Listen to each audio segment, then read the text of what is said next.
আগামী কালকে road March সেটা ব্রাহ্মণবাড়িয়া থেকে শুরু হবে, ভৈরব থেকে শুরু হবে এবং আমাদের সিলেট আলিয়া মাদ্রাসা মাঠে শেষ হবে। আমাদের আসলে এই স্বল্প সময়ের নোটিশ, আমরা ইতিমধ্যে আমাদের জেলা মহানগর বিএনপি থেকে সারা জেলা এবং মহানগরের প্রতিটি ওয়ার্ডে এবং জেলার প্রত্যেকটি থানা ইউনিয়ন পর্যন্ত ইতিমধ্যে আমাদের নেতাকর্মীদের মাধ্যমে প্রচারণা চলছে এবং আমার বিশ্বাস আপনাদের মাধ্যমে এই লাইভের প্রোগ্রামের মধ্য দিয়েও আমরা সকলকে আহ্বান করব আগামীকালকের এই রোড মার্চ জনগণের বাঁচা মরার অধিকার আদায়ের লং মার্চ এবং আমাদের অস্তিত্বের প্রশ্নে দেশের মানুষকে বাঁচানোর উদ্দেশ্যে বিএনপির জন্য না, আগামীকালকের এই রোড মার্চের মধ্য দিয়ে এই দেশের মানুষ জানান দিতে চায় যে এক মুহূর্ত এই সরকারকে তারা চায় না, একটি নির্দলীয় নিরপেক্ষ সরকারের অধীনে নির্বাচন চায়, এর বিকল্প কোনো কিছু নেই।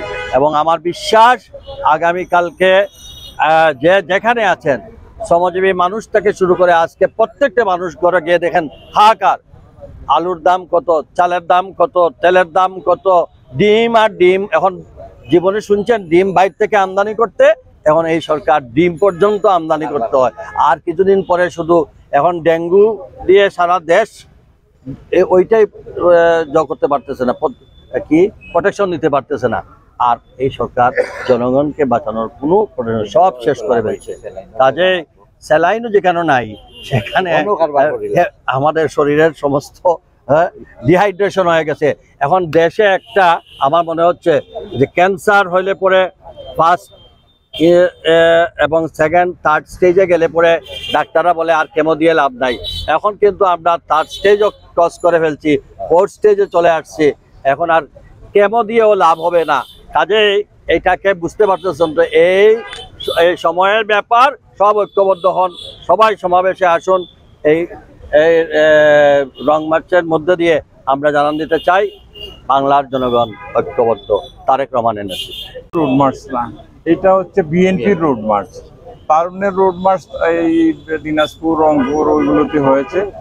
এই প্রথম বিএনপির রোড মার্চ শুরু হলো এবং সেটা ভৈরব থেকে শুরু করে যেটা আমাদের এইখানে সবার মধ্য দিয়ে এটা শেষ হবে। আগামীকালকে আমাদের এই মাঠে লক্ষাধিক লোকের সমাবেশ হবে এবং মাঠের আশেপাশে যে রাস্তাঘাট আছে লোকে লোকারণ্য হয়ে যাবে। তার কারণ হচ্ছে মানুষ চায় এই সরকারের বিদায়।